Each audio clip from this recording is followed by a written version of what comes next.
ಶಿರಾ ತಾಲೂಕು ರತ್ನಸಂದ್ರ ಗ್ರಾಮ ಪಂಚಾಯಿತಿ ವತಿಯಿಂದ ದೊಡ್ಡಕುಳ ಸರ್ಕಾರಿ ಹಿರಿಯ ಪ್ರಾಥಮಿಕ ಶಾಲೆಯಲ್ಲಿ ನೂತನವಾಗಿ ನಿರ್ಮಿಸಿರುವ ಸಿಂಥೆಟಿಕ್ ವಾಲಿಬಾಲ್ ಮೈದಾನವನ್ನು ರಾಜ್ಯ ಸರ್ಕಾರದ ದೆಹಲಿ ವಿಶೇಷ ಪ್ರತಿನಿಧಿ ಶಾಸಕ ಟಿಬಿ ಜಯಚಂದ್ರ ಉದ್ಘಾಟಿಸಿದರು.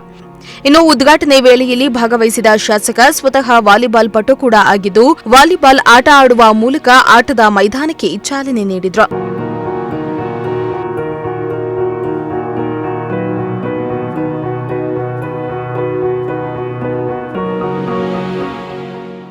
ಕ್ರೀಡೆ ಬದುಕಿನ ಅವಿಭಾಜ್ಯ ಅಂಗವಾಗಿದ್ದು, ಮುಂದಿನ ದಿನಗಳಲ್ಲಿ ಕ್ಷೇತ್ರದಲ್ಲಿ ಇಂತಹ ಹಲವು ಸಿಂಥೆಟಿಕ್ ಟ್ರ್ಯಾಕ್ ನಿರ್ಮಾಣ ಮಾಡುವ ಉದ್ದೇಶ ಹೊಂದಿದ್ದು, ತಾಲೂಕಿನ ಯುವಕರು ದೇಶ ವಿದೇಶದಲ್ಲಿ ನಮ್ಮ ತಾಲೂಕಿನ ಹೆಸರನ್ನ ಎತ್ತರಕ್ಕೆ ಕೊಂಡೊಯ್ಯಲಿ ಎಂಬುದು ನನ್ನ ಬಯಕೆ ಎಂದು ತಿಳಿಸಿದರು.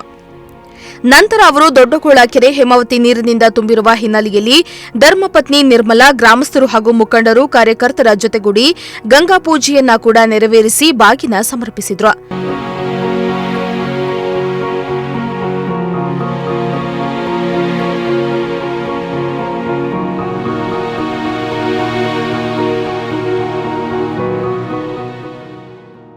ಇದೇ ಸಂದರ್ಭದಲ್ಲಿ ದೊಡ್ಡಗೋಳ ಗ್ರಾಮಕ್ಕೆ ನೂತನ ಕೆಎಸ್ಆರ್ಟಿಸಿ ಬಸ್ ವ್ಯವಸ್ಥೆಗೆ ಚಾಲನೆ ನೀಡಿ ಪ್ರಯಾಣಿಸಿದರು. ಹಾಗೂ ಪದ್ಮಾಪುರ ಗ್ರಾಮದಲ್ಲಿ ಜಲಜೀವನ್ ಮಿಷನ್ ಅಡಿಯಲ್ಲಿ ಪೂರ್ಣಗೊಂಡ ಮನೆ ಮನೆಗೆ ಗಂಗೆ ಕಾರ್ಯಕ್ರಮಕ್ಕೆ ಚಾಲನೆ ನೀಡಿದರು.